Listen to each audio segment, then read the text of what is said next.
Sex Bomb IC habang nasa Zumba at nagtuturo ito ng sayaw, biglang lumabas sa stage ang kanyang asawa na si Alvin Aragon at doon nga ay nagkukuha ng video. At para bang sharpshooter ang datingan dito ni Alvin at talaga namang to the max ang action.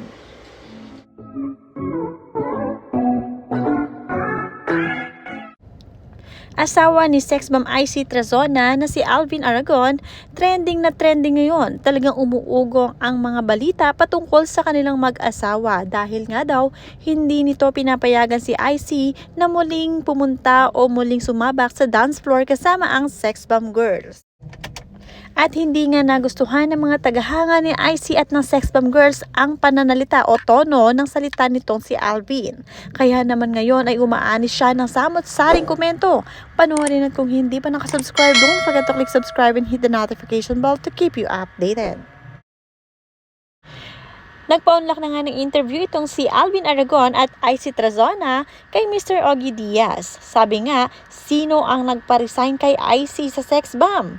At sumagot dito tong si Alvin. Sabi niya, ang Panginoon pinag-resign ng Lord. Sabi ni Lord kay IC, "Come follow me, I will make you fishers of men." Nag-obey si IC doon. At dito ay talaga namang dinumog siya ng komento ng mga netizens. Na kay Glessy Nasol, isang commenter, "Ang hangad ng Panginoon ay maging masaya lahat ng nilikha niya.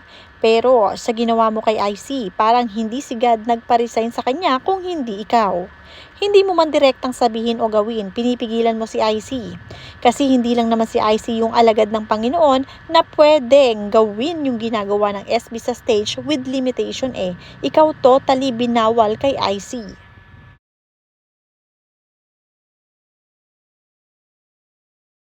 Makikita kasi sa mga kilos ni IC at ramdam ng mga netizens, lalong-lalo na ang mga tagahanga ng Sex Bomb Girls, na talagang miss na miss ni IC ang kanyang dating grupo. At gustong-gusto rin niya talagang magsayaw kasama nito lalong-lalo na sa concert. Kaya lamang ay labag ito sa utos ng kanyang asawa na si Alvin Aragon.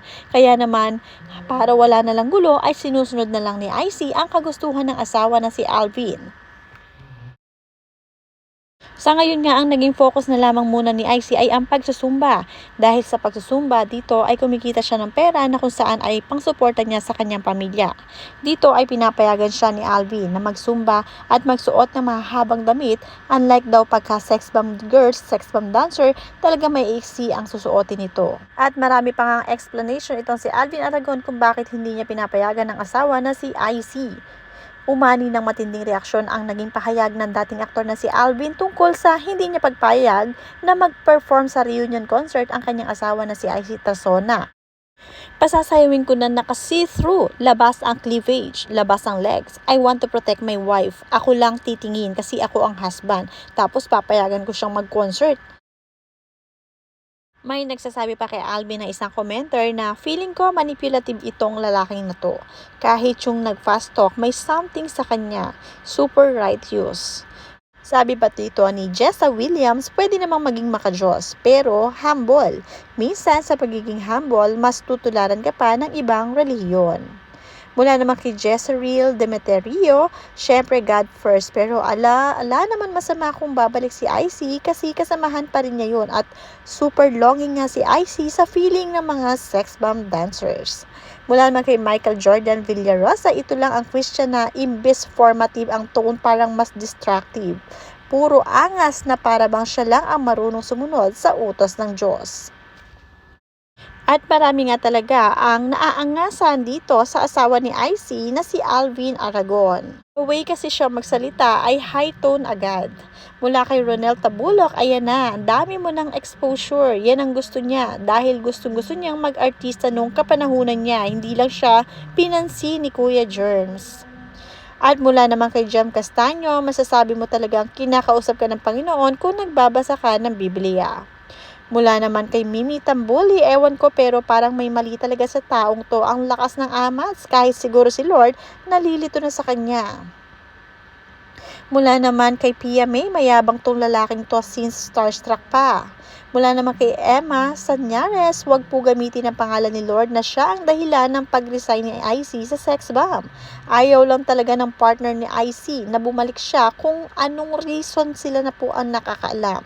Pero mismo si Alvin talaga ay aayaw para kay Icy ang muling magsayaw sa Sex Bomb Girls. Nakita naman sina Icy at ang ilang Sex Bomb Girls nitong nakaraan at talagang napakasaya ni Icy, kitang-kita sa kanyang mukha. Sinamahan naman siya dito ng kanyang asawa na si Alvin Aragon, pero hanggang doon na lamang dahil hindi na muling nagsayaw itong si Icy. Mula naman kay Joanne Reyes, dahil sa Christian na siguro si Icy, kaya nag-resign siya sa group dahil ayaw na niya magsuot ng mga sexy outfits. Nakita niyo naman mga outfit ng dancer, halos ilang part na lang ng katawan ang may takip. Maraming artista ang Christian pero hindi sila nagdadamit ng tulad ng outfit ng sex bomb dancers. Mula naman kay Sheila May Papio, mukhang napasama pa ang pagpapakita ni Icy sa concert at pagpapa-interview nila. Kasi dahil doon, kinukwestiyon na ng mga bashers ang paniniwala nila at mga desisyon sa buhay. Na para bang may ambag sila na dapat ganito, ganyan ang gawin at sundin ng mag-asawa. Hopefully, no one is manipulated by husband, sabi dito ni Kat Evans. At mula naman kay Christopher Nario, playing God kamo, anong mga pag-iisip yan? At mula naman kay J1 Kim, walang career kasi tingnan mo naman siya. At mula naman kay Salazar Ella, parang kasalanan pa ata ni Lord. Huwag mong idamay si Lord sa mali mo, sa pagpigil mo. Kasi kung si Lord nagdesisyon noon, sana hindi na niya binigyan ng pinto o sign si Icy para maging sex bomb dancer. Masyado ka lang mahigpit. Minsan maging totoo ka sa sarili mo. Navy ka pa naman pero wala kang tapang na aminin na ayaw mo nang sumayaw si Icy. Pati si Lord idadamay mo, ang grabe. Madalas nga ay tinatawanan na lamang ni Icy ang mga pangyayari sa kanilang buhay mag-asawa. Talagang nagpapakita pa rin ng positibong side itong si Icy kahit na may mga kalungkutan din siya at talaga namang longing na longing siya sa piling ng kanyang mga kaibigan dahil medyo talagang mahigpit ang kanyang naging asawa na si Alvin Aragon. Hindi man nila sabihin na mahigpit ang asawa pero halatang halata naman ito sa kanilang mga kilos.